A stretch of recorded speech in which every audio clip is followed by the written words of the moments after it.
केतन भाई राम राम। जावेद भाई नमस्कार। अखिलेश भैया नमस्कार। सभी भाइयों को नमस्कार। जरा शेयर कर दो यार फटाफट जो है सभी ग्रुप में जो है। ओम सागर भाई नमस्कार। रवि राम निर्देश भाई सब लोग यार शेयर कर दो जरा। अरविंद भैया नमस्कार।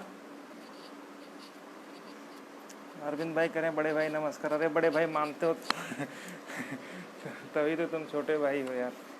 हाँ शेयर कर दो फटाफट। सचिन भैया नमस्कार। शेयर कर दो। आज तो बड़ी गर्मी है भैया। मुनेन्द्र भाई नमस्कार। राहुल भैया नमस्कार। हाँ सभी भाइयों को नमस्कार। जरा शेयर कर दो यार फटाफट। मोहित जी भी जुड़ गए भैया नमस्कार। मोहित सैनी भाई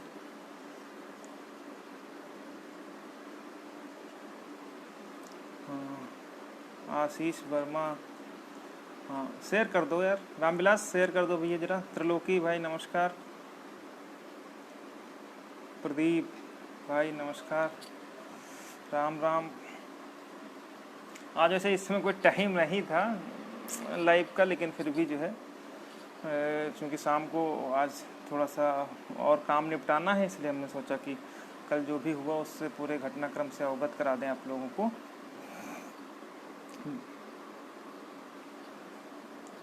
गुड मॉर्निंग दीपक भाई। गुड मॉर्निंग प्रवीण भाई। राम राम। राम राम जय श्री राम। कहने पर ऐसा लगता है कि जो है अब तो श्री राम जो शब्द ऐसा लगता है कि कॉपीराइट हो गया है भारतीय जनता पार्टी का। तो बड़ी समस्या है कि अगर किसी से जय श्री राम बोल दो तो वही कहेगा कि ये बीजेपी वाले हैं। वॉइस तो आ रही होगी ना ब्रजेश भाई। प्रदीप भैया नमस्कार। हाँ एक लोग कोई कमेंट कर दो। कृष्णा नमस्कार। हाँ कोई भी कमेंट कर दो, वॉइस आ रही हो तो फिर जो है कार्यक्रम शुरू किया जाए।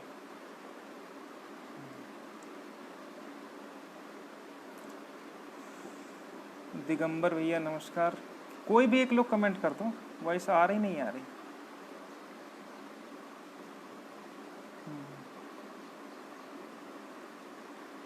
यूसुफ भाई भी जुड़ गए हैं नमस्कार। शिव सिंह रावत बोल रहे हैं क्या हाल चाल। हाँ शेयर कर दो सब जगह, और बस एक लोग कोई कमेंट कर दो कि आवाज़ आ रही है।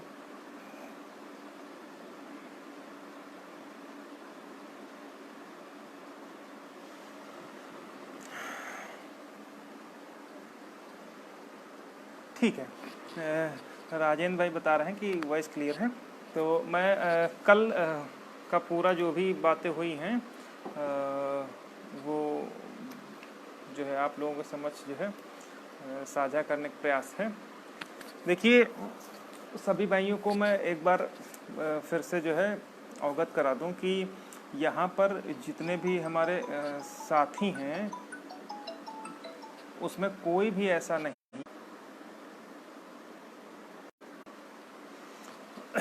यहाँ पर जितने भी हमारे साथी हैं कोई भी ऐसा नहीं है जो नेतागिरी के लिए जुड़ता हो, जो नौकरी के अलावा कोई दूसरा प्रयोजन हो। कोई भी ऐसा व्यक्ति नहीं है वर्तमान में हम लोगों के साथ। कोई भी ऐसा व्यक्ति नहीं जुड़ा हुआ है जो नौकरी के अलावा किसी दूसरी बात पर फोकस करता हो।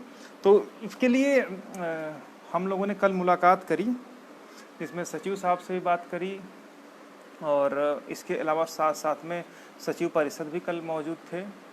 जो बेसिक जो परिषद के सचिव हैं वो भी उपलब्ध थे। अब जो भी चीज़ें रही हों, एक्चुअली मीटिंग तो लगातार चलती रहती, कोई रिक्रूटमेंट के अलावा मिड डे मील और अन्य भी बहुत सारी योजनाएं हैं। क्योंकि अब जैसे अभी स्कूल भी खुलने के लिए आदेश होने जा रहा है कि भाई 1 सितंबर से स्कूल खोल दिए जाएंगे, तो उसको लेकर के भी किस तरीके से स्कूल खोले जाएंगे, क्या रहेगा, उन पर भी कल मीटिंग थी। तो मीटिंग चूँकि हम लोगों की मुलाकात ऐसे सामान्य रूप से हो नहीं सकती जब तक कोई बड़ा नेता या कोई बड़ा माध्यम ना हो तब तक जो है मुलाकात नहीं हो पाती है, क्योंकि जो है सचिवालय में इस तरीके से आप इंटर ही नहीं कर सकते हो। इंटर भी कर दोगे तो जब तक आप अपना इंट्रोडक्शन नहीं दोगे किसके माध्यम से आप आए हो, तब तक वहाँ पर किसी से बात नहीं हो सकती। तो कल जब हम लोग मुलाकात करने के लिए गए तो चूंकि अब एक पूरी वहाँ पर IAS PCS की लॉबी होती है और हम लोग बहुत छोटे लेवल के व्यक्ति हैं। छोटे लेवल का मतलब ये है कि हमारी जो बौद्धिक सोच है, हमारी बौद्धिक सोच से वो लोग बहुत आगे हैं। अगर बहुत आगे न होते तो शायद हम लोग टीचर के लिए दौड़ कर रहे हैं, शायद हम लोग भी IAS PCS होते अगर हमारा बौद्धिक रूप से उतना विकास हो चुका होता जितना उन लोगों का है। तो इसके लिए हम लोगों ने पूरा एक प्लान बनाया कि किस तरीके से उनके पास जाएं, क्योंकि अगर आप उनके सामने बैठते हो तो आपको उनकी तरीके से सोच क्या उनकी हो सकती है उस पर विचार करना बहुत ज़रूरी होता है। तो इसके लिए हम लोग सबसे पहले जो है जो हमारे एडवोकेट हैं, सीनियर एडवोकेट हैं गिरीश चंद्र वर्मा जी, उनसे हम लोगों ने मुलाकात करी, क्योंकि बेसिक में क्या क्या कंट्रोवर्सी हो सकती हैं, कैसे क्या होगा, उसको बहुत अच्छी तरीके से उनको नॉलेज है। तो पहले उनसे मुलाकात की और हमने जो भी आयोग की रिपोर्ट रही हो या 5844 का मुद्दा हो या 27 और 21 का मुद्दा हो या कोर्ट ऑर्डर का मुद्दा हो या एडवोकेट जनरल की प्रेजेंट का मुद्दा हो या प्रेस विज्ञप्ति का मुद्दा हो, इस पर हम लोगों ने पूरी डिटेल में बात की। उनसे बात करने के बाद फिर राजीव नारायण सर से भी बात करी। तो मोटा मोटा काफ़ी कुछ चीज़ें उनसे जब हम लोगों को कलेक्ट हो गई, निकल के आ गई, तब हम लोग वहाँ पर गए। तो सबसे पहले जो चीज़ें निकल के आई उन पर हम आपको एक बार डिस्कस करना चाहेंगे। देखिए, सरकार कोई भी भर्ती प्रक्रिया में निकालने के लिए वो पूरी तरह से स्वतंत्र होती है। रिक्रूटमेंट करने के लिए वो पूरी ऑथराइज्ड बॉडी है, उसमें किसी तरीके का आप लोग ज़बरदस्ती उससे नहीं कर सकते हो। लेकिन जब आर्टिकल 32 सुप्रीम कोर्ट और 229 यानी के तहत याचिका दायर कर सकते हो, तो उसमें क्या होता है कि यदि आपकी सरकार कोई ऐसा कार्य करती है जिससे हमारे मौलिक अधिकारों का हनन होने लगता है, उस स्थिति में जो है हम लोग ये सारे कार्यक्रम करते हैं। ठीक ना। अब बात करते हैं, हमने जो सबसे पहली बात करी, तो सबसे पहली बात जो वर्मा जी से हमारी हुई तो उसमें हमने यही पूछा कि सर क्या ऐसा पॉसिबल है कि हमारे मुद्दे का जो निस्तारण है वो कोर्ट में जो पेंडेंसी है और जो आयोग की रिपोर्ट है, या किसी ऐसे तरीके से क्या बाहर ही बाहर इसका निराकरण हो सकता है या नहीं हो सकता है। क्योंकि जब भी कोई कार्य होगा तो उसके कानूनी पहलुओं पर और नीतिगत पहलुओं पर बिना विचार किए कुछ भी किसी को मिलने वाला है नहीं। आप ये देखिए कि एक एक सीट के लिए कितना मारामारी होती है। उस दौर में भी अगर कोई ये सोचे कि तुरंत अभी हम नौकरी ले लेंगे तो ऐसा कभी संभव नहीं होता। इसलिए जो भी होता है वो पूरी तरीके से नीतिगत और कानूनी पहलुओं को ध्यान में रखते हुए ही होता है। तो इसी वजह से हम लोग ये जानना चाह रहे थे कि आखिर हमारे मुद्दे में क्या हो सकता है और उसके क्या क्या रास्ते हो सकते हैं। इसके लिए ही हम लोग वर्मा जी से और राजीव सर से भी मिले थे। इसके विषय में अन्य एक दो लोग और थे, उनसे भी मुलाकात हुई थी। तो वहाँ से मोटा मोटा निकल करके ये आया कि देखिए, सरकार कुछ करने के लिए स्वतंत्र तो है, वो अपने राइट्स का उपयोग करते हुए कुछ कर सकती है, लेकिन यदि वो कानून की कसौटी पर, नीतिगत पहलुओं की कसौटी पर अगर खरा नहीं उतरेगा तो आगे उसके लिए जो कानूनी समस्याएं हैं वो उत्पन्न होने की बहुत बड़ी स्थिति हो जाएगी। अब इसमें क्या है कि अपने मुद्दे में क्या है, दो तरीके की जो बहुत बड़ी कंट्रोवर्सी है वो दो जगह पर है। एक तरफ आयोग की रिपोर्ट है, दूसरी तरफ हाई कोर्ट है। अब सरकार इन दोनों पार्टों के बीच में है। लोग जिनको, कुछ लोग हमारे भाई ऐसे हैं जिनको लगता है कि आयोग रिपोर्ट लागू हो जाए तो हमारा हो जाएगा। उसमें भी दो बिंदु हैं, एक में 27% 21% है और दूसरे में ये बिंदु है कि 5844 है। तो अब कई चीज़ें हैं। और तीसरा बिंदु ये है कि जो हाई कोर्ट्स में है उसमें भी कुछ ऐसे व्यक्ति हैं जो चाहते हैं कि हो सकता है पिटिशनर्स को कंसीडर या एकोमोडेट कर लिया जाए तो हमारा हो जाएगा। दूसरा क्या है, उसमें भी 27 और 21 जो प्रतिशत है वो मुख्य मुद्दा है। तो अब इन सब पर हम लोगों ने विस्तार से चर्चा की। विस्तार से चर्चा में जो सबसे टेक्निकल चीज़ें निकल करके आई, उसमें एक जो सबसे महत्वपूर्ण बात है, यहाँ पर मैं आप ये बिल्कुल भी मत सोचिए कि मैं कोर्ट में पूरा मैटर देख रहा हूँ तो मैं कोर्ट की बात कर रहा हूँ, ठीक ना। आप मुझसे नहीं, किसी से भी दोनों चीज़ों को ले जा करके आप किसी भी बड़े एडवोकेट से संपर्क कर लीजिए, किसी बड़े आईएएस पीसीएस से संपर्क कर लीजिए, वो आपको सारी बातें बताएगा, ठीक ना। मेरा हमेशा से उद्देश्य रहा कि जब मैं कहीं जाता हूँ, कहीं बैठूंगा, तो उससे पहले हमारे पास पूरी तैयारी रहेगी। अगर तैयारी नहीं होगी तो मैं उसके सामने नहीं बैठूंगा, बातचीत नहीं करूंगा, ताकि हमारी बात ना कटे, ऐसा ना हो कि वहाँ पर ढक्कन हो जाए जा करके। तो इसके लिए हम लोगों ने पूरे डिटेल में बात करी। जो बातें निकल करके सामने आई, उनमें जो सबसे महत्वपूर्ण मुद्दा निकल के आया है, उसमें दो चीज़ है। कुछ हमारे भाई सोचते हैं कि आयोग रिपोर्ट लागू हो जाए, हम भी चाहते हैं लागू हो जाए, क्या दिक्कत है, लेकिन उसमें जो सबसे बड़ी कंट्रोवर्शियल बात है, उसमें दो बातें हैं। पहली बात ये है, एक तो है 5844 का जिक्र हुआ है, दूसरी जगह पर 27 और 21% का जिक्र हुआ है। अब जो सबसे बड़ा कंट्रोवर्सी वाला पोजीशन है, उसमें एक और बिंदु है, तीन चीजें हैं। दो बिंदुओं में तो एक तो 5844 है, सरकार इसको माने, या 27-21 को माने, इसको माने।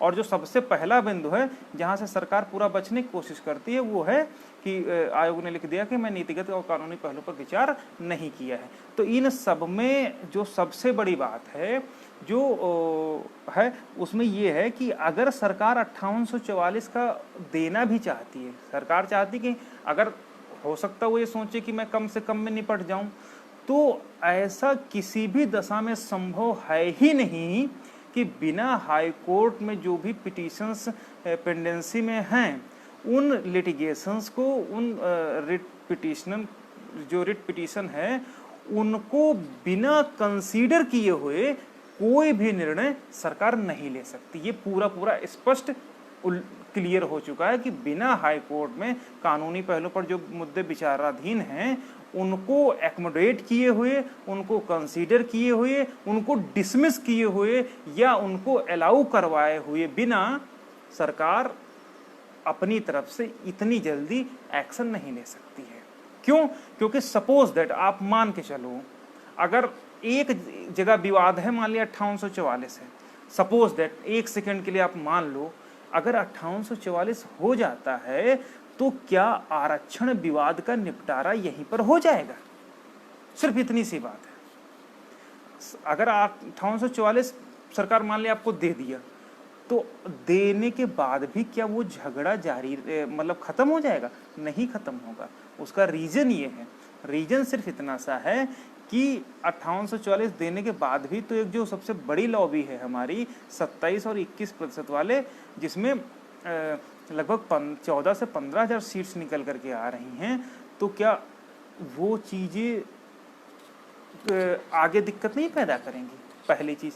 दूसरी चीज़ जो सबसे महत्वपूर्ण है और सबसे बड़ी है, वो ये है कि अगर सरकार इस भर्ती में आरक्षण से रिलेटेड कुछ भी वो करना भी चाहेगी, तो करने से ठीक पहले उसको ये एक्सेप्ट करना पड़ेगा कि हमने वास्तव में इस भर्ती प्रक्रिया में घोटाला किया है।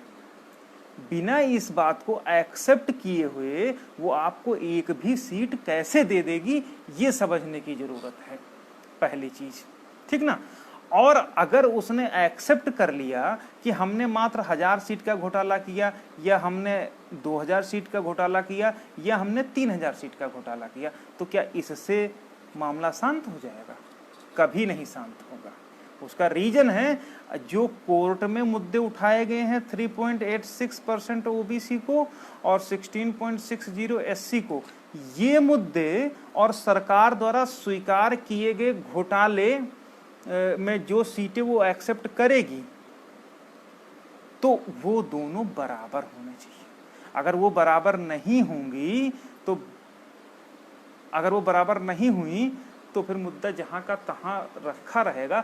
तो भैया मेरे, सरकार ऐसा करेगी ही क्यों कि मामला बनने के बजाय और उलझ जाए। एक तो ये चीज़ें हैं। दूसरी चीज़ जो सबसे महत्वपूर्ण निकल के आई है, कुछ भाई हमारा ये सोचते हैं कि भास्कर को पिटिशनर्स एकोमोडेशन चाहिए, लाभ चाहिए, या उनके जो अन्य साथी हैं वो लाभ चाहिए। तो ऐसे जो भाई हमारे इस समय हैं, परेशान हैं, दरअसल वो मानसिक संतुलन उनका पता नहीं बिगड़ा हुआ है क्या है, वो तो मैं नहीं कह सकता हूँ। लेकिन आप सोच के देखिए, क्या अगर इतनी ही जल्दी सब कुछ होता तो सीधी सी बात है कि शिक्षा मित्र 6 महीने 12 दिन धरना किए थे लगातार, ठीक ना। लेकिन अब चूंकि उसमें कुछ पेच फंस रहे थे, इस वजह से वो बेचारे रह गए थे। तो यहाँ पर आप हमको कह सकते हो कि भास्कर गलत कर सकते हैं, लेकिन ये आपका दिल जानता है कि अगर मैं कुछ कह रहा हूँ तो वो बिल्कुल भी हवा में नहीं होगा, बिल्कुल फैक्ट होगा और धरातल पर होगा। और जिस तरीके से मैं बताता हूँ आपका काम भी वैसे ही होगा। ये नहीं आप उठ करके जाओगे कि फट से हमने 5844 ले लिया, फलाना ले लिया, धमाका ले लिया। एक तो ये बात हो गई।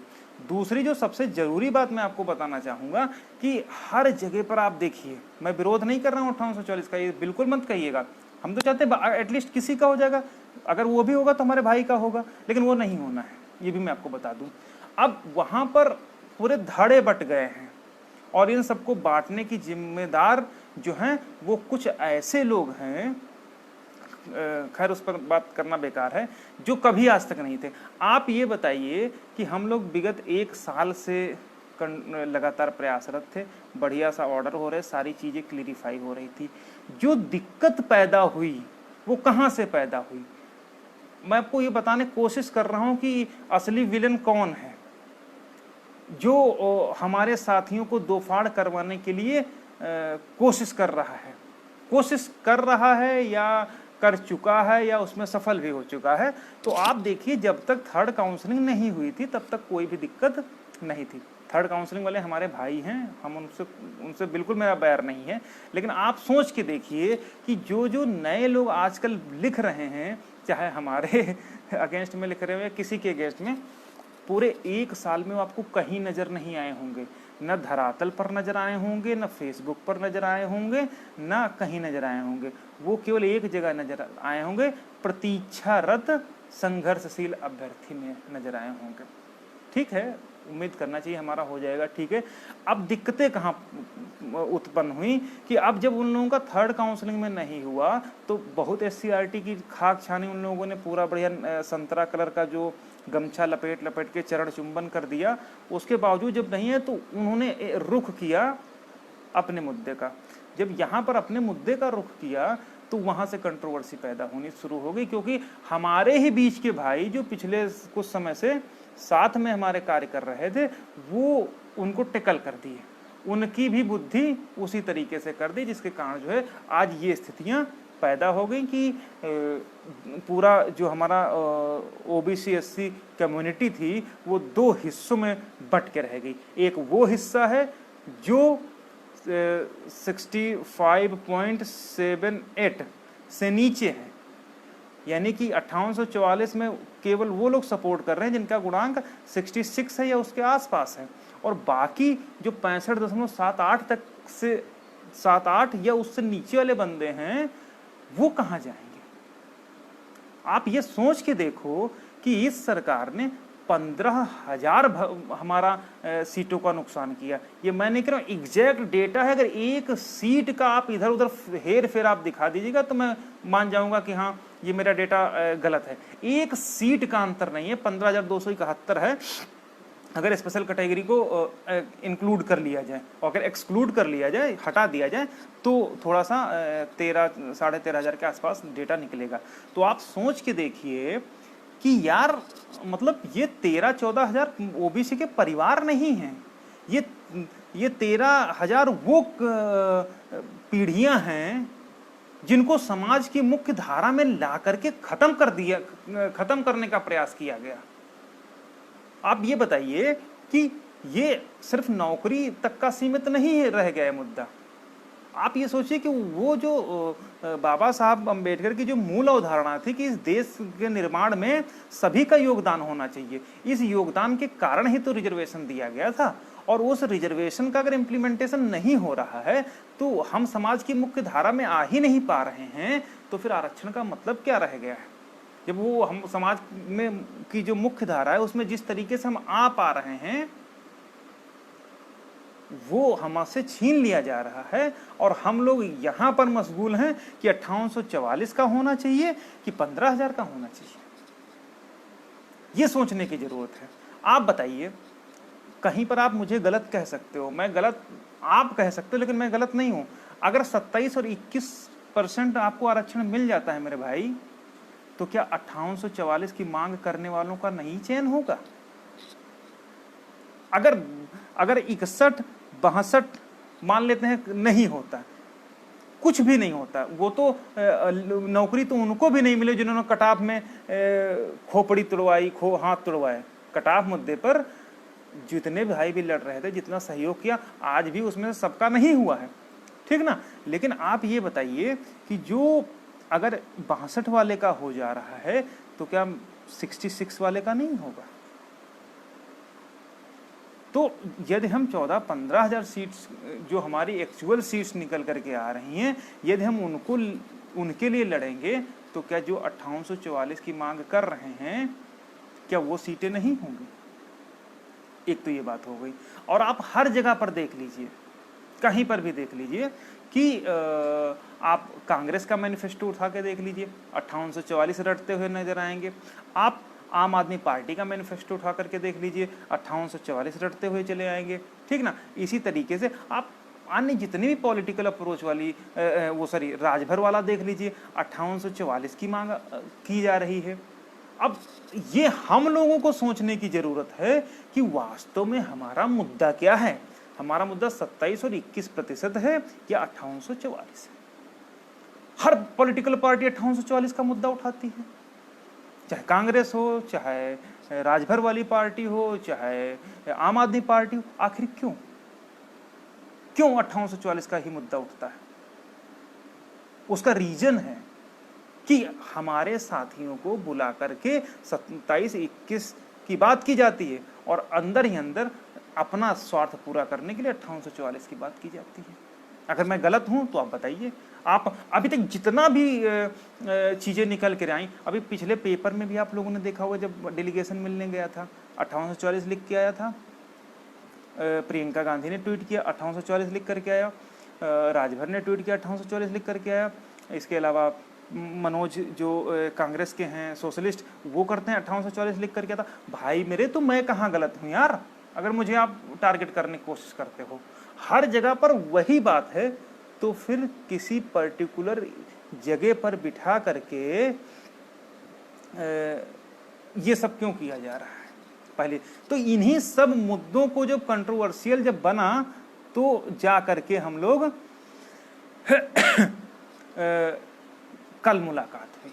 तो अभी तक तो मैं ये सोच रहा था कि शायद पॉलिटिशियंस, चूंकि पॉलिटिशियंस आधे से ज़्यादा अनपढ़ गंवार होते हैं, इसलिए उनकी बातों का मैं भरोसा नहीं करता हूँ कि चलो मैं उन्होंने जो हवा में उड़ गया, भाई आखिर वो तो अनपढ़ गंवार ही हैं।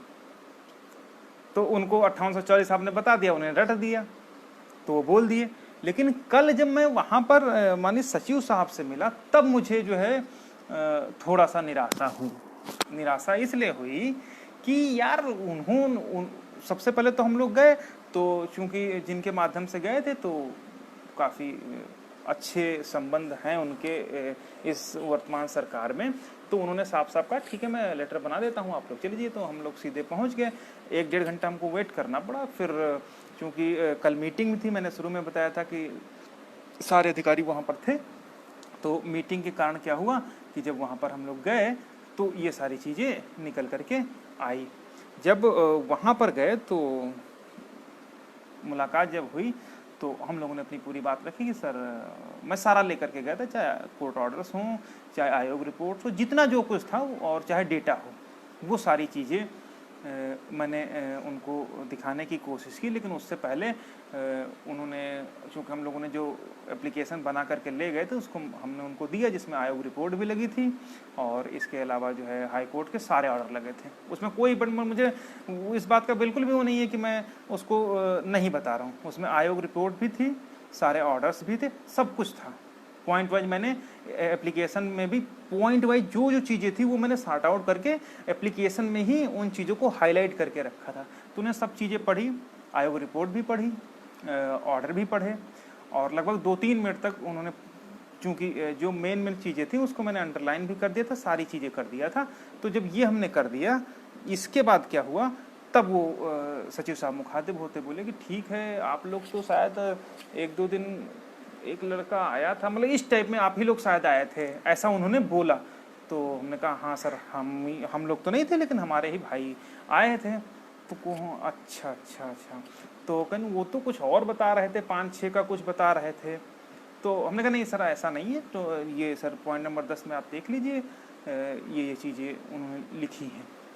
तो हम लोगों ने कहा कि सर आपने चूँकि कहा था कि 1 हफ्ते में निस्तारण हम इस मुद्दे का कर देंगे, इसलिए हम लोग आपसे ये प्रार्थना करने आए हैं कि सर चूँकि आप इसको अगर निस्तारित करने ही जा रहे हैं तो 27 और 21% को ध्यान में रखते हुए, और जो भी हाई कोर्ट में पेंडेंसी है उसको ध्यान में रखते हुए, और आयोग की रिपोर्ट को ध्यान में रखते हुए इस मुद्दे का निस्तारण करिएगा।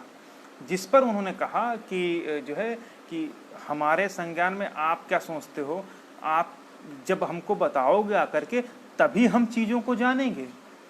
आप तो आज आ रहे हो और हमारे पास तो हम सरकार में बैठे हैं, तो हमारे पास क्या ये सब चीज़ें जो आप बता हमको रहे हो क्या हमको नहीं पता है? तो ये सब चीज़ें वहाँ पर निकल करके आई, बाहर से आ जाओ। तो ये सब चीज़ें हमने उनको बताई, ठीक ना। तो उन्होंने कहा कि सारा मामला हमारे संज्ञान में है और कुछ भी ऐसा नहीं होगा कि किसी का अहित होगा। तो हमने कहा सर अगर किसी तरीके से हम लोगों का एकोमोडेशन हो जाता है तो हम इस चीज़ को जो है, 1 सेकंड रुकिएगा।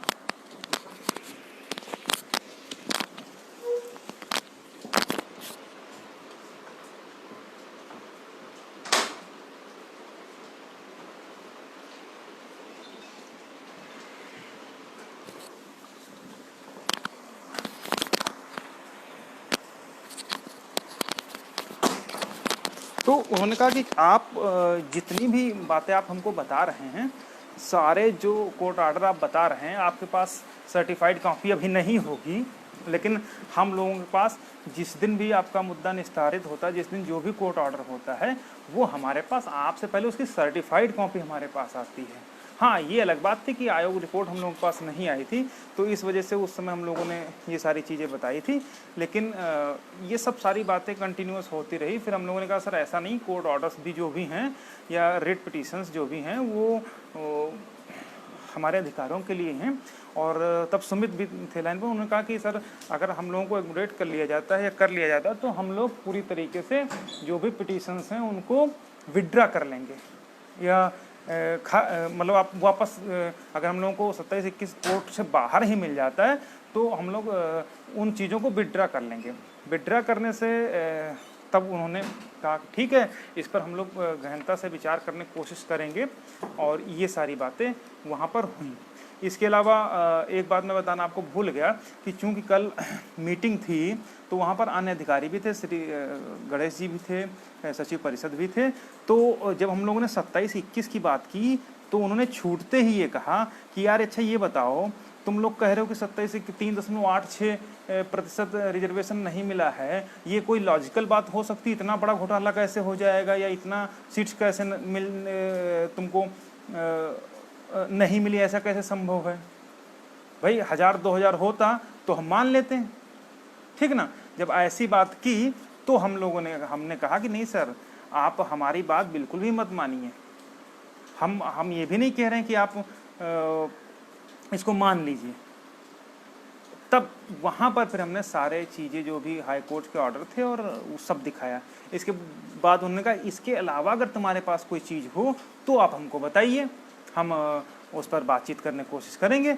तब जो भी हम लोगों ने फ़िल्टर किया हुआ डेटा था, फ़िल्टर किया हुआ डेटा का मतलब जो इन्होंने एक्सेल शीट बनाई तो थी और उसमें अलग अलग चीज़ें निकाल करके इन्होंने रखी थी, तो वो सीट्स हम लोगों ने निकाल करके सचिव साहब के सामने रखा। जब तो उन्होंने कहा कि यार इतना बड़ा थोड़ा सोचने लगे, तब हमने उनको एक्चुअल चीज़ें एक एक जो मतलब एक एक सीट्स का उनको ब्यौरा दे दिया। उन्होंने कहा इसमें स्पेशल कैटेगरी की भी कुछ हैं और मेल फीमेल, वही मतलब घुमाने वाली बात उन्होंने वहाँ पर भी रखी। तो मैंने उनको, चूंकि मैं सारा कुछ लेके गया था, इसलिए मैंने उनके सामने पूरा पूरा रख दिया। रखने में हमने क्या किया, उन्होंने कहा कि स्पेशल कैटेगरी वाले भी हैं, तो हमने कहा स्पेशल कैटेगरी वाले तो बंदे मात्र 1,46,000 में मात्र 4,463 पास हुए थे, और इसमें से अंतिम रूप से जो चयन हुआ था वो मात्र 2,831 का हुआ था, और उसमें भी 1472 जो कैंडिडेट थे वो जनरल थे, और ओबीसी केवल 1173 थे। तो अगर इन्होंने काउंटर में दिया है कि 18,000 में हमने 8,500 जो कैंडिडेट हैं वो स्पेशल कैटेगरी के हैं, तो स्पेशल कैटेगरी के तो ओबीसी के तो 1173 ही बंदे हैं। तो आप 8,500 में ये निकाल दो, 1173 निकाल दो, इसमें से भी 546 जो है वो 67.11 से ऊपर है। तो स्पेशल कैटेगरी में मात्र आपको 500 समथिंग 600 समथिंग सीट ही तो मिलेंगी। तो आप 18,598 में से जो है आप 500 सीटें निकाल दो, तब भी तो सीधे सीधे 8,000 का इधर नुकसान हो रहा। इसके अलावा मात्र जो 28,000 की ओवरलैपिंग होनी चाहिए थी, 28,000 में मात्र आपने 13,007 यानी 13,000 की सीट ओवरलैपिंग रोकी है। ठीक है, तो उसमें सीधे सीधे 15,000 का डिफरेंस आ रहा है।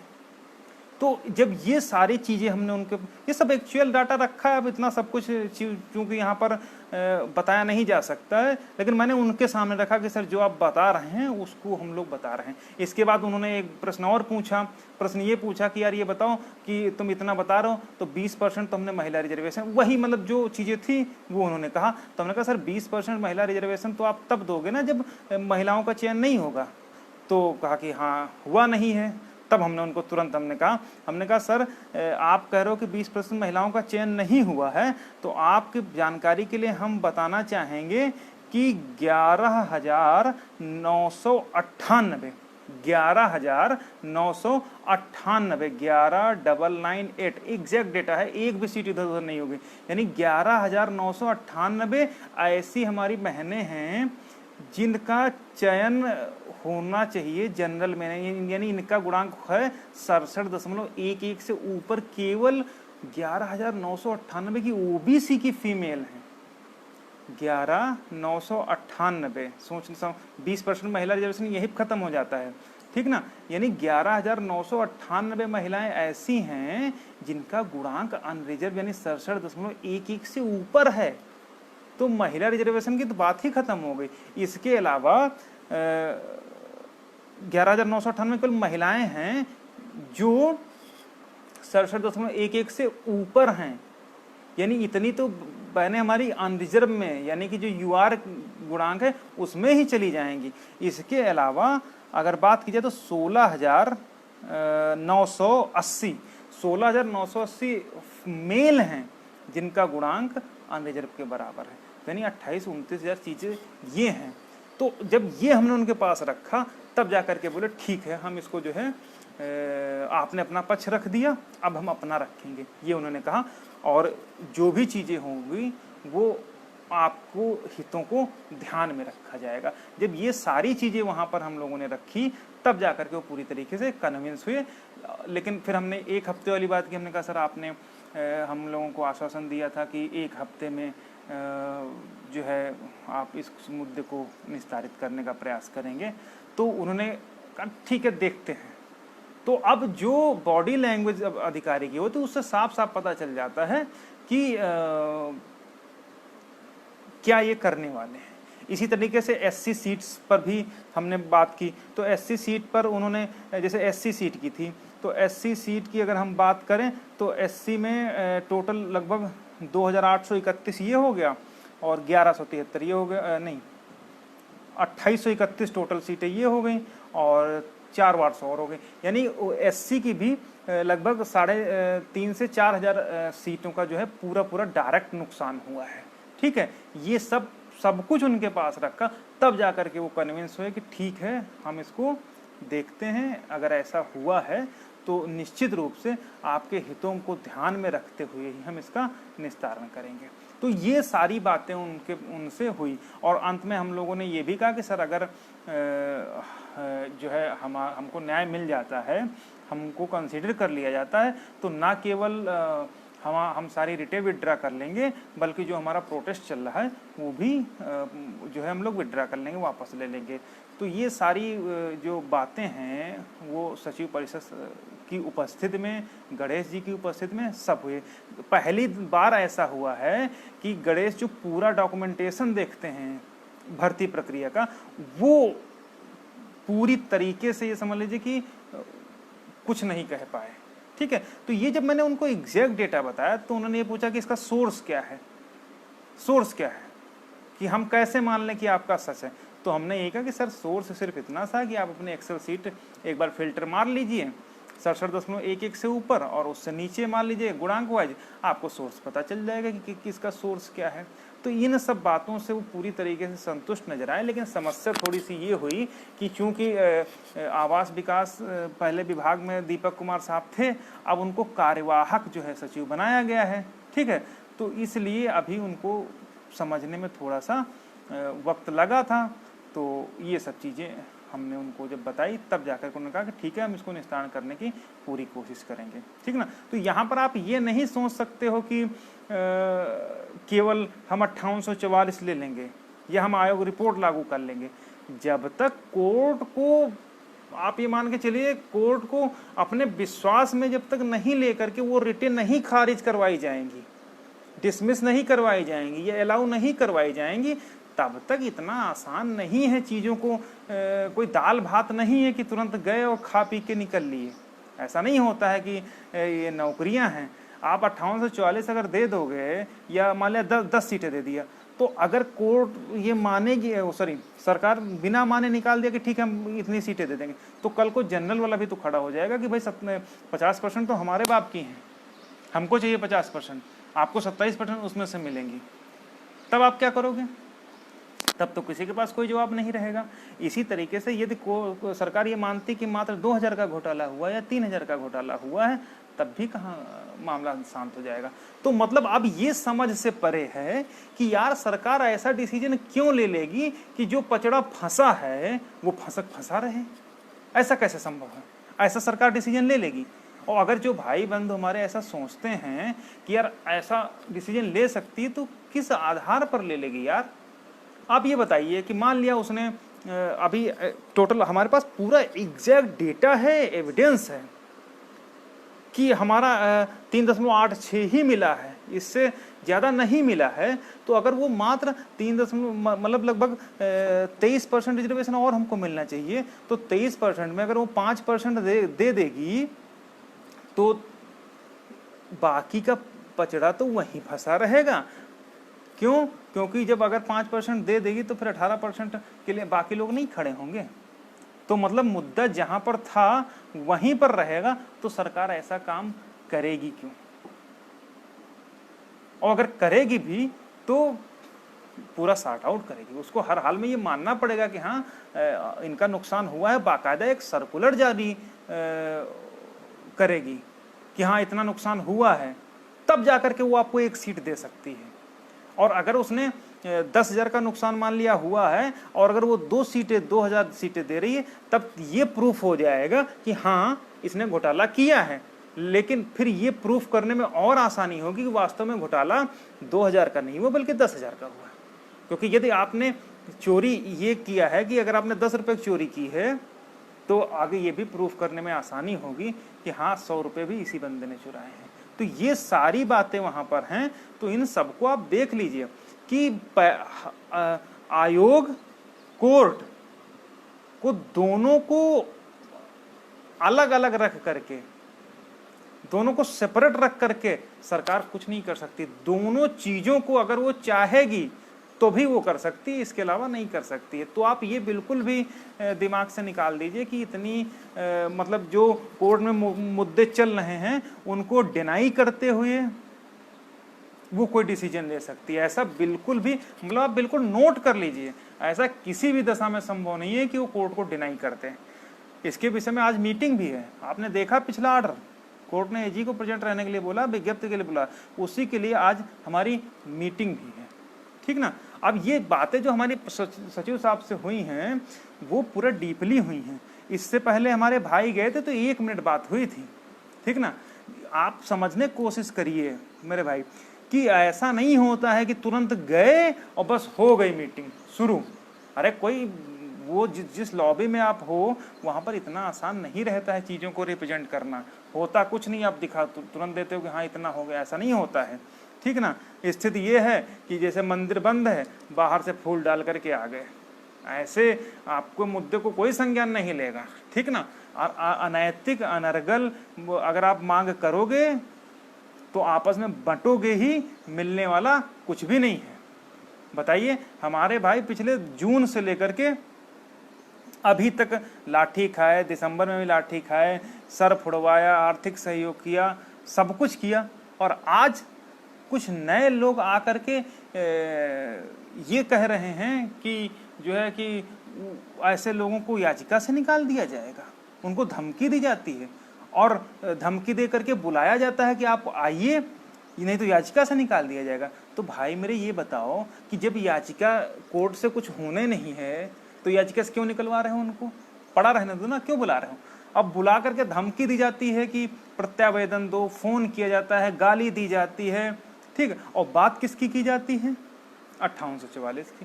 भाई कहाँ का न्याय है? हम ये बिल्कुल विरोध में नहीं है कि आप जो है अपनी बात ना करो, बिल्कुल है, आप हमारे छोटे भाई हो, बड़े भाई हो, बिल्कुल है, आप कर लीजिए, हमें कोई आपत्ति नहीं। लेकिन आप अगर ये सोचो कि मेरे कंधे पर लात रख करके, मेरे सर पर लात रख करके आप अपना स्वार्थ पूरा कर लोगे, तो भाई मेरे भास्कर सिंह यादव के रहते ऐसा संभव नहीं है। हमारी पीढ़ियां बर्बाद होने जा रही हैं और आप ये सोच रहे हो कि हाँ हमारा निजी स्वार्थ पूरा हो जाए, बाकी भाड़ में जाए, हैं? आप अपने से छोटे वाले के लिए सोचो, आप 27 और 21% के लिए पूछो। हम कहाँ कहते कि हमारा हो जाएगा? जो कहते हैं वो कहते रहे। ये जो आप मैंने पहले बताया कि यार बेचारे हमारे कटाफ में बच्चे लड़के मर गए, सोच रहे थे कि सब हो जाएंगे, बेचारे कटाफ में उनसे ज़्यादा ना किसी ने धरना किया ना कुछ किया, बेचारे बाहर हुए नहीं बाहर हुए। तो ये कोई नहीं कह सकता कि हो जाएगा, लेकिन एटलीस्ट जो सबसे हमारा निचले पायदान पर हमारा भाई है, उस भाई को भी साथ लेना हमारी नैतिक जिम्मेदारी है। जून में जब हमारे साथ कोई नहीं था, वो लोग थे। दिसंबर में जब हमारे साथ कुछ नहीं था, वो हमारे भाई थे, चाहे 61 वाला हो, 62 वाला हो, 63 वाला हो, 64 वाला हो, 65 वाला हो, 66 वाला हो, सब हमारे भाई थे। और आज स्थिति ये है कि उन भाइयों को गाली दी जाती है कि आप लोग अपना काम करिए। मतलब एक सोचने वाली बात है कि कम से कम व्यक्ति को ये नहीं भूलना चाहिए था कि उसने शुरुआत कहाँ से की है, शुरू कहाँ से हुआ था मुद्दा। तो जिसने आपको हाथों में रख करके ऊपर उठाया, आज आप उन्हीं को भूल जा रहे हो, उन्हीं को आप कहते हो कि धमकी दी जा रही कि हम फलानी रीट से तुमको निकाल देंगे, है? नहीं तो आओ, उनको कहा जाता है कि 10 दिन रुको, नहीं तो तुमको हम ये कर देंगे वो कर देंगे।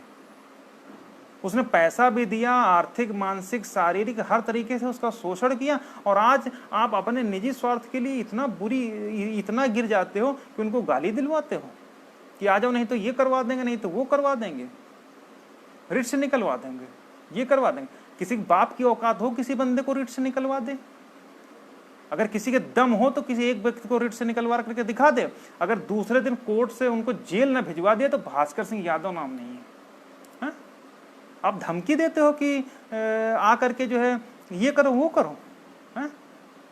हर बार वो बच्चे खड़े हुए। आज आप उनके गोद में जा करके बैठ गए जिन्होंने कभी जिन्होंने कहा था कि एमआरसी कोई मुद्दा ही नहीं है, जिन्होंने कहा था आरक्षण कोई मुद्दा ही नहीं है, जो कभी हमारे साथ नहीं खड़े हुए, आज आप उन्हीं को लेकर के झंडा बरदारी कर रहे हो।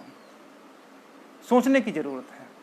आप ये बताइए, जितने हमारे भाई बहन हैं, आप आज की डेट में देख लीजिए कि जो फेसबुक सोशल मीडिया पर हमारे भाइयों को भला बुरा कहते हैं, उल्टा सीधा कहते हैं, उनकी आईडी चेक कर लीजिए कि लास्ट पोस्ट जो है उनकी कब आई थी। अभी तक आपकी पोस्टें कभी नहीं आती थी, उसमें आती थी कि हाँ थर्ड काउंसलिंग में हो जाएगा। और अब जब हमारा मुद्दा निस्तारित होने जा रहा, हम जीत की तरफ जा रहे हैं, तो आप आगे अपना ढोल लेकर के बजाने के लिए हैं। हमारी जिम्मेदारी हर उस व्यक्ति के साथ में है जिसने हमारे संघर्ष में हमारा साथ दिया। आप उनको छोड़ सकते हो, लेकिन जो व्यक्ति पिछले साल से हमारे साथ रहा है, चाहे वो आर्थिक सहयोग किया हो, चाहे पिटिशनर हो, चाहे धरने में आया हो, चाहे कहीं भी हो, हम उसको छोड़ नहीं सकते। नौकरी मिलना ना मिलना ये भविष्य की बात है, लेकिन जिस बंदे ने शुरू में हमारा साथ दिया, जब हमको कोई नहीं जानता था, जब हमारे पास, मुझे आज भी याद है, जब मैं पहली बार जीसी वर्मा साहब को करने गया था तो मेरे पास 55,000 रुपये की ज़रूरत थी। उस समय जिन भाइयों ने मेरी मदद करके पिटीशन करवाई थी, स्टैंड करवाई थी, उनको आज हम भूल जाएं और उनको ले लें जिन्होंने एससीईआरटी में 3rd 4th काउंसलिंग करवाने के लिए वहाँ की मिट्टी मतलब समझ लीजिए कि ख़त्म कर दी, इतने चक्कर लगाएं। तो भैया उनके चक्कर में हम अपने जो संघर्ष के साथी शुरू से हैं उनको हम नहीं छोड़ सकते। हमारी मांग एक रहेगी, 27 और 21% रहेगी। अगर वो पूरी हो ठीक है, या फिर अगर एकोमोडेट करती हम लोगों को वो भी ठीक है। अगर आयोग की रिपोर्ट भी वो स्टेट ऐसे तो नहीं कर सकती है, लेकिन अगर सरकार कोर्ट को साथ में लेकर के 27-21 लागू करती तो हमारे लिए कोई दिक्कत नहीं है। हमारा होगा तो जय श्री राम, नहीं होगा तो कोई बात नहीं। लेकिन उसका मतलब ये थोड़ी ना कि हम निजी स्वार्थ में इतने अंधे हो जाएं कि भास्कर को गाली दे दें या राजेश चौधरी को गाली दे दें या रामविलास को गाली दे दें या किसी को गाली दे दें। जो लोग गाली लिख रहे हैं, आप ये बताइए कि उसमें से कितने लोग सक्रिय थे 1 साल से। अगर 3rd काउंसलिंग आप बिल्कुल एकदम नोट कर लीजिए कि 3rd काउंसलिंग के बाद पहले उनको आप देख करके दिखाइए, उनको एमआरसी का फुल फॉर्म नहीं पता था, उनको ये नहीं पता, वो लोग कभी मुद्दा ही नहीं समझे थे। और आज हम कह रहे हैं कि आ जाओ, नहीं तो रिट से निकाल देंगे, आ जाओ। और अरे ठीक है, तुम बुला रहे हो, अच्छी बात है, धरने में मैंने भी सपोर्ट किया, हर बार मैंने बुलाया, बहुत अच्छी बात है। लेकिन भाई मेरे उसका नतीजा क्या निकला? आप 63 वाले को बुलाते हो, आप 62 वाले को बुलाते हो, अच्छी बात है, धमकी देते हो, अच्छी बात है, गाली देते हो, अच्छी बात है, बहुत अच्छी चीज़ें आप बुलाते हो, सारी चीज़ें सही है। लेकिन भाई मेरे उसकी बात तो करो यार। वो बेचारा कोई शाहजहांपुर से दौड़ के आ रहा है, कोई बुलंदशहर से आ रहा है, कोई हापुड़ से आ रहा है, कोई हाथरस से आ रहा है, और यहाँ आकर के क्या उसको पता चल रहा कि भैया यहाँ तो गुंडाई चल रही है, यहाँ तो 1844 की बात हो रही है। वो बुलाते उसको हो, कहते हो कि आ जाओ, नहीं तो तुमको धमकी दें। वो बेचारा 3,000 रुपये, 2,500 रुपये, 2,000 रुपये पहले सहयोग करवाया, फिर 2,000 रुपये दे करके याची बना, फिर जब भी माथुर को लाना हुआ या कहीं ना, तब उसने सहयोग किया। उसके बाद जब यहाँ बेचारा वो आता है तब 1,000-1,500 रुपये खर्च करके आता है, और जब यहाँ खर्च करके वो अपने खर्चे पर रहता है तो फिर हाथ तुड़वाता है, खोपड़ी फोड़वाता है, कमर तुड़वाता है, और फिर नतीजे में उसको मिलता क्या है? 63, 62, 64, 65 वाले को मिलता ये है कि संजय सिंह राज्यसभा में खड़ा होकर ये कहता है कि 5,844 का घोटाला है। कांग्रेस ये ट्वीट करती है कि 5,844 का घोटाला है। मनोज सिंह सोशलिस्ट ये ट्वीट करता है कि 5,844 का घोटाला। अरे और इनसे मिलता कौन है? जिसको विधायकी का टिकट चाहिए। अरे मतलब यार कुछ तो गैरत यार बाकी रहनी चाहिए ना, कि आप अपने लिए लड़ो, ठीक है, कोई दिक्कत नहीं है, आप भी हमारे छोटे भाई हो, बड़े भाई हो, जो भी हो, आप लड़ो अपने, लेकिन कम से कम यूज तो ना करो इस तरीके, जिस तरीके से सरकार हमारे खिलाफ दमनकारी नीति अपना रही है, वैसे आप भी तो अपने साथियों के ऊपर खोपड़ी, साथियों की लाशों पर चढ़ करके नौकरी लेना चाह रहे हो। तो फिर तुम में और दूसरों में अंतर क्या रह गया?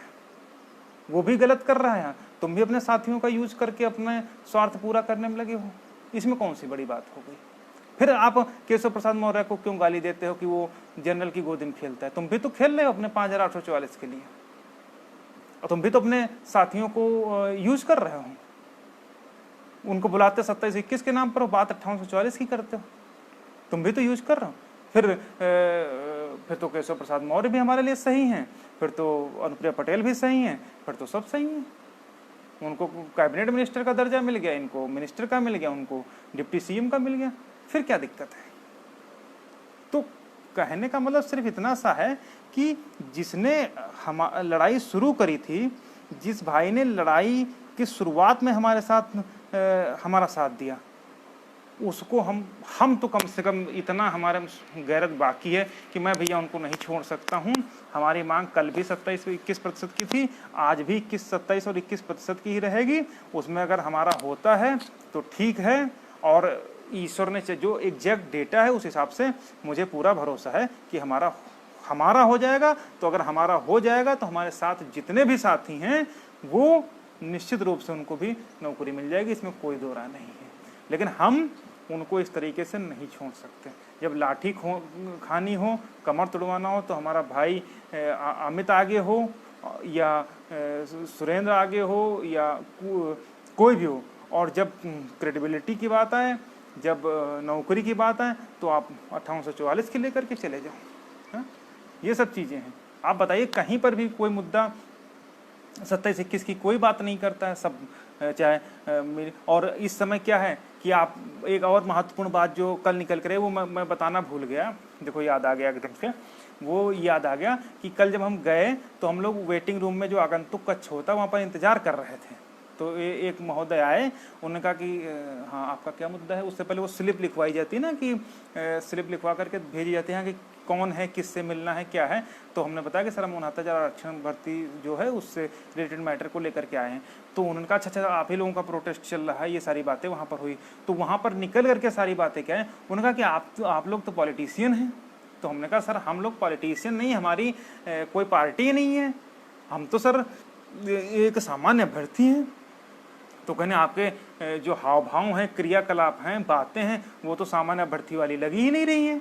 तो हमने कहा सर ऐसा हम लोगों ने कौन सा गुनाह कर दिया जो आप कह रहे हो कि आपकी बातें तो विपक्षी पार्टियों की तरीके से हैं। तब मैंने जब हमारी ये बात हुई तो उन्होंने यही कहा कि ऐसा हमको तो ऐसा ही लगता। तो हमने कहा सर बताइए ऐसा कौन सा हम लोगों ने गुनाह कर दिया कि जो आप कह रहे हो कि विपक्षी पार्टी वाली हमारी बातचीत हो गई। तो उन्होंने कहा कि तुम सरकार को गाली देते हो, तुम मंत्री को गाली देते हो, तुम अधिकारियों को कामचोर कहते हो, तुम कहते हो बाबा तुमसे खैर नहीं, अधिकारियों की खैर नहीं, तुम कहते हो सतीश द्विवेदी आरक्षण चोर है, सरकार घोटालेबाज है। तो भैया मेरे ये जो तुम बातें कर रहे हो विपक्षी पार्टियों वाली कर रहे हो। तुमको अगर नौकरी लेना है तो याचक बन के जाओ ना, याचक कह दो। जब अपना स्वार्थ है तो तुम गधे को बाप बनाना पड़ता है। तो हाथ जोड़ के पैर पड़े रहते हैं, ठीक है दे देते। और तुम वहाँ पर पॉलिटिकल पार्टियों के तरीके से गाली गलौज पर उतारू हो। तो क्या गाली गलौज करके आप जो है सरकार से लड़ लोगे? सरकार से आप कोर्ट में नहीं लड़ सकते हो, गाली दे करके आप कहाँ से लड़ लोगे? आज मीटिंग है ना बेसिक में, माननीय सतीश द्विवेदी साहब भी अपीयर हुए हैं। तो आप ये बताइए, जिस व्यक्ति को आप चोर कहोगे, सोचने की जरूरत है कि जिस व्यक्ति को आप चोर कहोगे, जिस व्यक्ति को आप अधिकारियों को आप कहोगे तुम्हारी खैर नहीं, क्या वो अधिकारी, क्या वो मंत्री आपके विषय में विचार कर सकता है? दबाव में आकर के कर सकता है, लेकिन कुछ न कुछ पेंच फंसाने की जो है वो कोशिश भी कर सकता है। ये सब समझने की जरूरत है। मुझे आज भी याद है संजय सिन्हा साहब को एसके पाठक ने सिर्फ इतना कह दिया था कि तुमको देख लेंगे। नतीजा आज है कि आज भी उसमें के सब इधर उधर टहल रहे हैं लोग। तो हम लोगों को किसी से दुश्मनी लेकर के कहीं से भी दुश्मनी लेकर के आप नौकरी नहीं ले सकते हो यार स्टेट से। स्टेट बहुत पावरफुल होती है, ठीक है। तो ये सब चीज़ें हैं। और एक चीज़ जो मैं बिल्कुल स्पेसिफिक रूप से एक लास्ट अभी मैं बता देता हूँ कि सारी चीज़ें उसमें ये है कि सिर्फ इतना सा कहना है कि जो भी लोग ये कहते हैं कि याचिका से निकलवा देंगे, ठीक ना, तो हमारे या ऐसा कर देंगे वैसा कर देंगे, तो मैं बिल्कुल सिंपल सा आप लोगों को एकदम अवेयर कर दे रहा हूँ कि हमारे किसी भाई को इस तरीके की धमकी देना वो गुनाह की श्रेणी में आता है। गुनाह नहीं, गुनाह अजीम है ये, ठीक ना।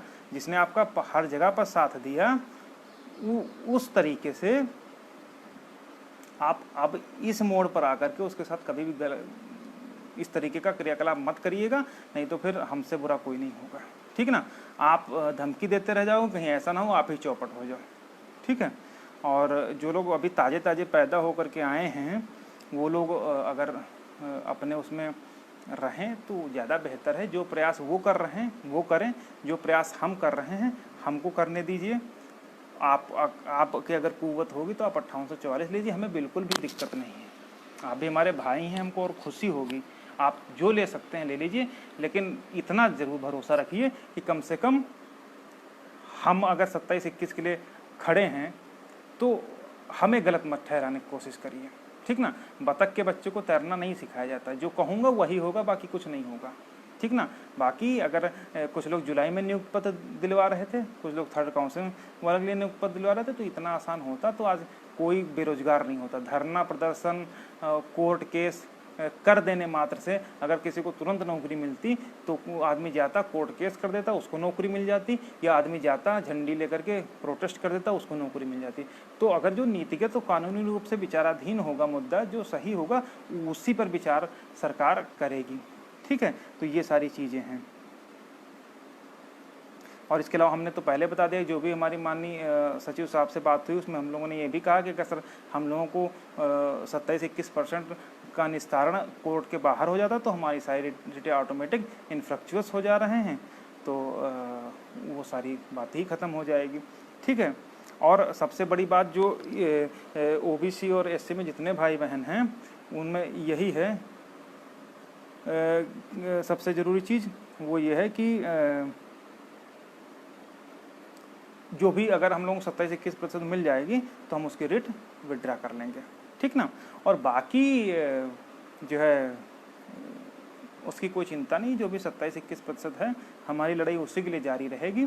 और बाकी जिसको जो कहना है कहता रहे, अगर कोई वो उल्टा सीधा भी बोलता है तो भाई हम उसका बुरा थोड़ी ना मानेंगे। जैसे उसके माँ बाप ने उसको पैदा किया, उसकी परवरिश की, उसकी भाई बहन जैसा बिहेव करेंगे वैसा ही जो है वो बोलेगा, तो इसमें कोई बड़ी बात नहीं है, ठीक ना।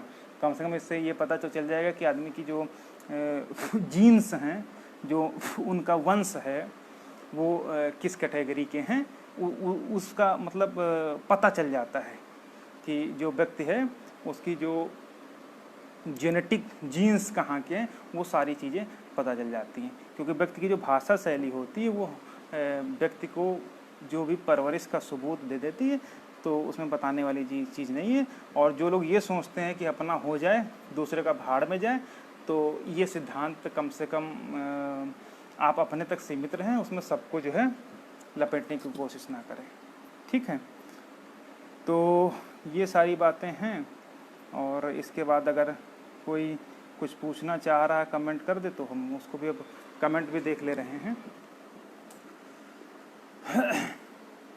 ये सारी बातें हमको जो कुछ कहना था कह दिया, बस सिर्फ इतना सा है कि 27-21% से कुछ भी कम मंजूर बिल्कुल भी नहीं है। अब 27-21% का निस्तारण अगर सरकार कोर्ट के बाहर, आयोग के बाहर अगर करना चाह रही तो कोर्ट के बाहर अपने स्तर से कर दे, सर्कुलर से कर दे, कहीं पर भी कर दे, हमको उसमें कोई आपत्ति नहीं। अगर वो उनका निस्तारण जो है पहले ही कर देगी तो ना तो कोर्ट की ज़रूरत पड़ेगी ना आयोग की ज़रूरत पड़ेगी, सारी चीज़ें सही हो जाएंगी। तो ये सब चीज़ें हैं, ठीक है। और बाकी अगर वो कोर्ट के बाहर अवैध अभ्यर्थियों को निकाल करके करेगी, क्या करेगी, वो पूरी तरीके से वो ऑथराइज्ड बॉडी है, उसके लिए वो स्वतंत्र हैं, ठीक है। अब कमेंट ज़रा देख ले रहे हैं आप लोग, जो भी हमारे भाई हैं जो भी क्वेश्चन पूछना चाह रहे हैं वो सारा पूछते रहें, हम जो है बता रहे हैं। यूसुफ भाई पूछ रहे हैं कि सरकार क्या दे सकती है। देखिए, सरकार क्या दे सकती है उससे नहीं मतलब है। सरकार अगर कह देगी कि हम तुमको 50 सीट दे देंगे तो क्या हम लोग एक्सेप्ट कर लेंगे, ये बताइए। अगर सरकार 100 सीट दे देगी तो क्या हम उसको एक्सेप्ट कर लेंगे। तो ये बात बिल्कुल आप सरकार के हम रहमो करम पर हैं, ये बात सही है, लेकिन अगर वो पूरी तरीके से जितना हमारा नुकसान हुआ है अगर उतना उसको नहीं देगी तो फिर क्या मतलब रह जाएगा हमारे लड़ने भिड़ने का। तो जो सरकार दे सकती है उससे ज़्यादा महत्वपूर्ण ये है कि आखिर हमको कितना मिल सकता है। तो ये सब जरूरी चीज़ें हैं। सोनेंद्र भाई कह रहे हैं क्या प्रत्यावेदन से नौकरी के लिए सरकार विचार करेगी? देखिए भैया, ये तो उन्हें पूछे जा करके जो प्रत्यावेदन जमा कर रहे हैं। आज तक हमको नहीं लगता है कि प्रत्यावेदन से नौकरी मिलेगा, और मिलेगी तो प्रत्यावेदन सरकार खुद आमंत्रित करती है। और ऐसा होता नहीं है यार, अगर प्रत्यावेदन से तो हर आदमी प्रत्यावेदन दे करके नौकरी ले ले, ये चीज़ें सब चीज़ें नहीं होती हैं। ठीक है, तो ये प्रत्यावेदन वाला तो कोई मतलब ही नहीं है, बाकी जिसको जो करना है करेगा। ठीक है, शरद प्रजापति भाई बोल रहे हैं कि 62 वाले का कुछ हो सकता है। देखिए, गारंटी किसी भी चीज़ की नहीं है, लेकिन संभावना कुछ भी है, कुछ भी हो सकता है, हो भी सकता है, नहीं भी हो सकता है, वो तो सारी बात की बातें हैं। लेकिन एटलीस्ट इतना तो हमारे साथ है ही कि जो 27 और 21% का है उसको पूरा किया जाए, ना पूरा किया तो एटलीस्ट हम लोगों को एकमोडेट किया जाए।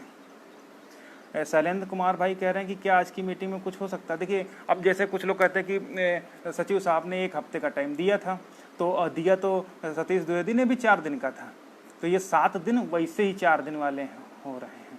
ठीक ना, तो आप जो आपको लॉलीपॉप मिल रही हैं उनको देखते रहिए। ये 4 दिन 7 दिन ये सब अधिकारियों के, मंत्रियों के और नेताओं के चोंचले हैं, और उससे बड़ा भी नुकसान वो है जो ये नेता अभिनेता बने घूमते रहते हैं। हमको तो ये लगता है कि इतने भोले व्यक्ति हैं कि नेताओं अभिनेताओं की जो है बातचीत ज़्यादा सही करेगा। ठीक है, तो ये सब चीज़ें हैं।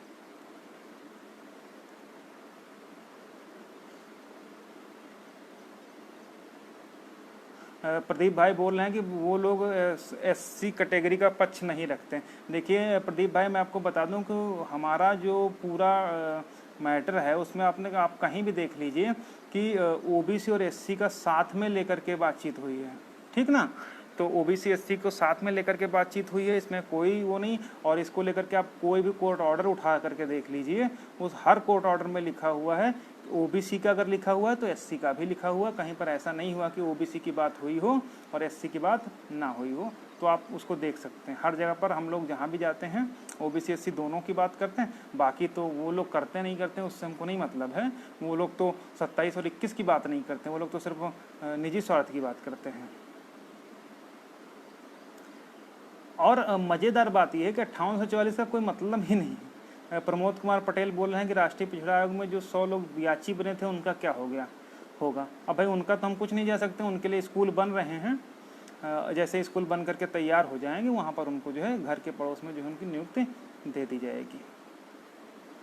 तो ये सब चीज़ें तो मजाक कर रहे थे, लेकिन ऐसा कभी संभव नहीं है। हमने पहले भी कहा कि या तो होगा, सबका होगा, और कोई यार पार्टीशन में हमको तो ये सोच के बड़ी जो है दुखद स्थिति दिखाई दे रही कि यार कैसे हो सकता है कि मतलब अगर घोटाला 14-15 हज़ार सीट का है तो उसमें से कैसे 3-4 हज़ार सीटें मिल सकती हैं कि हाँ इतना दे दें और आगे का न दें।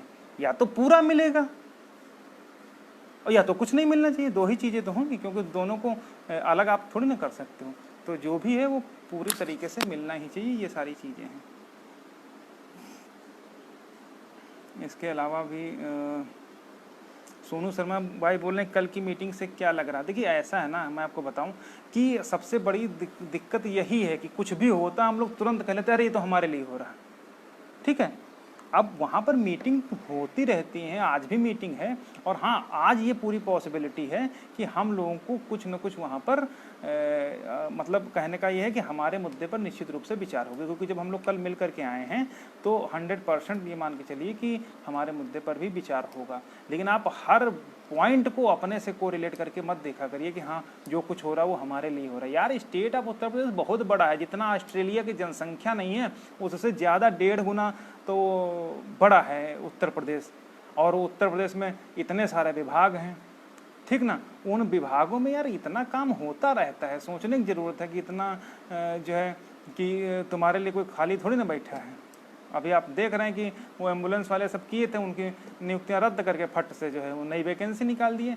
तो इतना जितना आसान और जितना आप लोग समझते हैं कि इतना बिल्कुल ईजिली हो जाएगा, यार इतना नहीं होता है।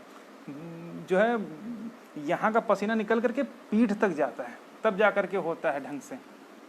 और अगर इतना आसान ही होने लगे कि तुरंत अभी नौकरी इस तरीके से बंटने लगे तो भाई कोई बेरोजगार उत्तर प्रदेश में रहेगा ही नहीं, सब के सब जो है नौकरी करने लगेंगे। गए खट से केस किया, गए खट से तख्ती लिया, अब नौकरी लेके चले। ऐसा नहीं होता है। आपको दे देंगे तो बाकी 50 लोग आपके साथ भी पीछे खड़े हुए हैं ना, उनका क्या होगा? आप ये सोच के देखिए, अगर 15,000 का घोटाला हुआ है और सरकार अगर 3,000, 4,000, 5,000 दे देती है, तो बाकी जो 10,000 कैंडिडेट हैं वो कल को सड़कों पर आएंगे नहीं आएंगे? तब क्या होगा? संख्या तुम्हारी ज़्यादा है कि उनकी ज़्यादा है? ये सब चीज़ें हैं।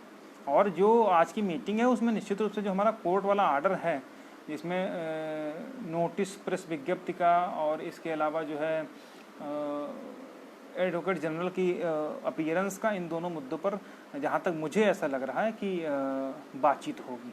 क्योंकि सचिव साहब ने ये भी कहा था कि जो है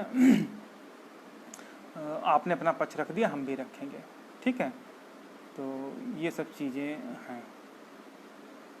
इसके अलावा बहुत सारे कमेंट आ रहे हैं, एक मिनट देखते हैं। रितेश भाई करें कल मिल के आए हैं, क्या लग रहा है उनका, रुख स्पष्ट कर। देखिए, जो अक्सर क्या होता है ना कि आपको मैं बहुत महत्वपूर्ण बात बताने जा रहा हूँ कि हमारे में और IAS PCS लॉबी में और में बहुत अंतर होता है। जो भी हमारे अंदर चल रहा होता है, हमारे एक्सप्रेशन तुरंत सामने आ जाते हैं। अगर आप गुस्सा होगे तो आपके चेहरे से नज़र आने लगेगा, आंखें लाल हो जाएंगी, और ज़्यादा गुस्सा हो तो आपके मन मुताबिक काम नहीं हो रहा तो आपके मुंह से जो गुस्सा है वो गाली के रूप में निकल आएगा। लेकिन IAS PCS में यही क्वालिटी होती है, उनके अंदर क्या चल रहा है आप इतनी आसानी से उनके मनोभावों को जो है पढ़ नहीं सकते हो। ठीक है, तो ये बातें हमने उनको अपनी रखी हैं सारी बातें। और निश्चित रूप से जो आज की मीटिंग है उसका सबसे महत्वपूर्ण मुद्दा जो है वो नंबर 1 तो जो भी पिछला ऑर्डर हुआ है इरशाद साहब का वो रहेगा, AG की अपीयरेंस रहेगी, और साथ ही साथ जो हमारा प्रोटेस्ट चल रहा है वो रहेगा। तो ये कंबाइंड पैकेज पर ऐसा मुझे लग रहा है।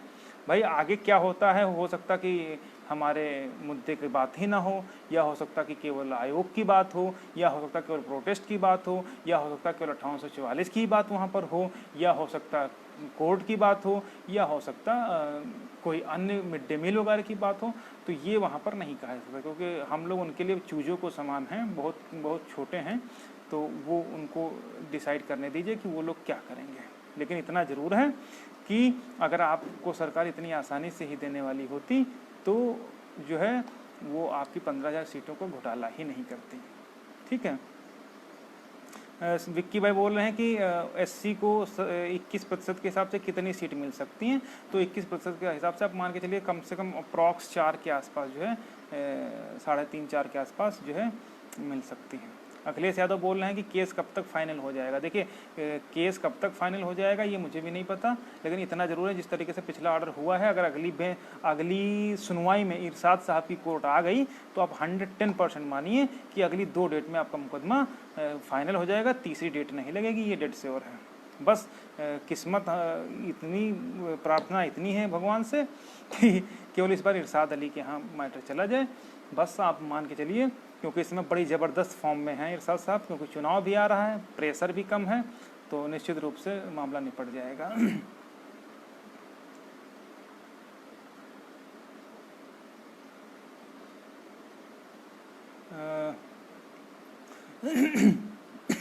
निधि पंचाल बोल रहे हैं आप बायो के स्टूडेंट हैं। बायो के नहीं हैं, लेकिन इतनी उम्र के उस पड़ाव पर हैं जहाँ पर हम सामने देख करके बता देते हैं कि जो चिड़िया उड़ी है वो किस घोंसले से उड़ी है। तो इतना तो अनुभव है ही, ये सारी चीज़ें हैं।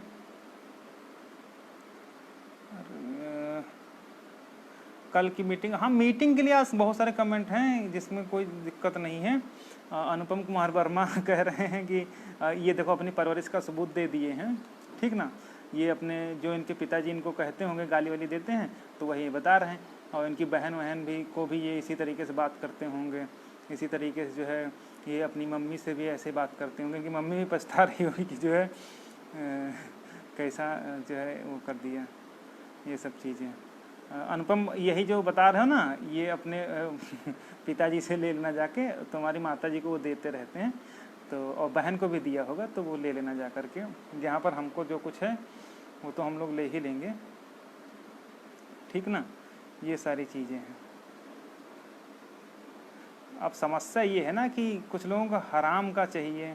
अब ये लोग ये भूल जाते हैं कि जो बंदे हमारे साथ पिछले 1.5 साल से 1 साल से ऊपर से लगे हुए हैं, हम उनको छोड़ के और इन थर्ड वालों के तरीके से खट्ट से जाए नौकरी लेकर के चले। अच्छा ये अच्छा इनके साथ दिक्कत ये नहीं है, ये बेचारे मानसिक रूप से विक्षिप्त हो चुके हैं, विक्षिप्त इतना ज़्यादा हो चुके हैं कि ये लोग अभी तक ये सोचते थे कि हमारा थर्ड में हो जाएगा, लेकिन अब नहीं हुआ तो भाई उसमें हमारी गलती थोड़ी ना है।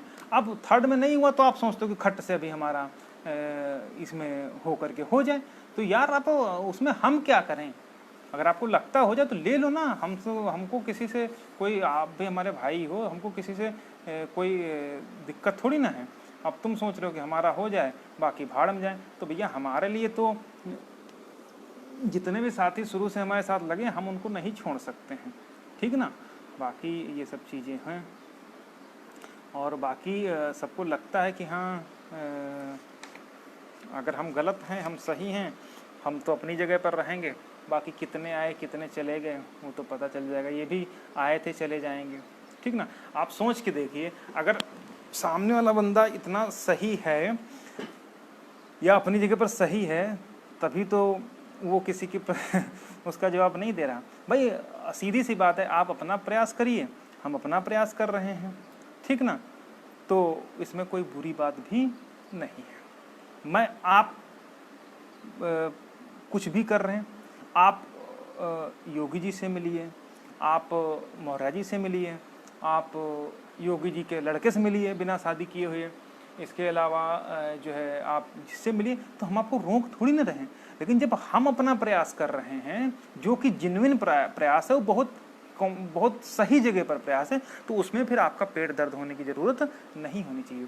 आप ये सोच ही नहीं सकते हो कि अधिकारी क्या, अगर आपको लगता है कि 7 दिन में भी होने जा रहा, यार 4 दिन मंत्री ने भी तो दिया था तुमको, क्या हुआ वो 4 दिन, वो 4 दिन फिर वो 7 दिन बन गए। तो आप ये भैया ये नेता और ये अधिकारी हैं, इनके चक्कर में आप पड़ोगे तो आपको समझने की जरूरत है। ये इतनी जल्दी कोर्ट का आदेश मानते नहीं है, तुम्हारे 4 दिन का कह करके, मंत्री के 7 दिन का कह करके इतनी आसानी से ये मान लेंगे। समझने की कोशिश करो। तुम गए, हाँ भैया 7 दिन बाद आना, 7 दिन में हो गया। अरे इतना मीठा बोलो, इतना बोलो कि जितना आम जो अभ्यर्थी है वो कम से कम जो है समझ सके कि झेलने की शक्ति बने, ठीक है। तो ये सब बातें होती हैं, और वहाँ जा कर के आप झूठ बोल बोल करके झूठी दिलासा दे करके उनको इतना ज़्यादा उनके दिमाग में भर दिए, अब वो बेचारे परेशान हुए जा रहे हैं, और इतना परेशान बेचारे हो रहे हैं कि उनको लगता है अभी कल ही नौकरी मिल जाएगी। आप सोच के देखिए कि कितने लोग हैं बेचारे जो हर जगह से प्रयास कर रहे हैं, सब कुछ कर रहे हैं, लेकिन नहीं हुआ, और तुमको लगता है कि हमने डीडी बनवा ली तो हमारा अभी कल ही हो जाना चाहिए।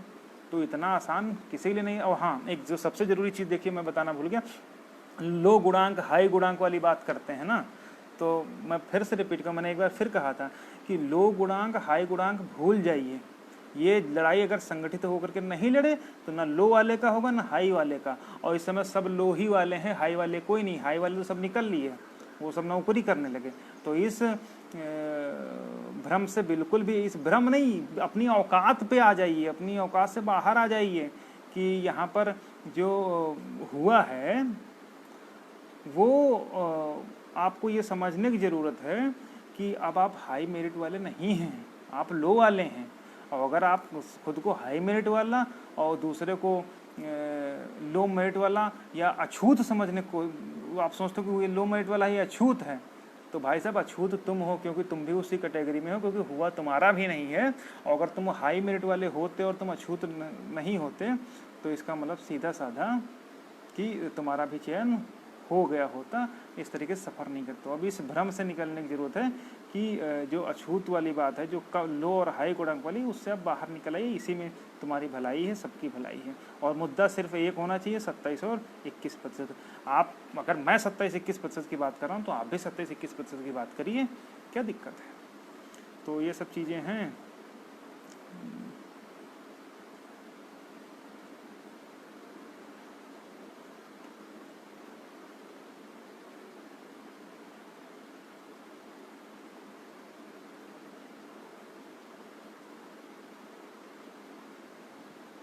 तो ये सब चीज़ें हैं। ठीक है भैया, अगर कुछ कमेंट तो बहुत सारे हैं यार, पढ़ नहीं मिल रहा, तो हम लोग रिप्लाई दे देंगे। ठीक है, बहुत बहुत धन्यवाद।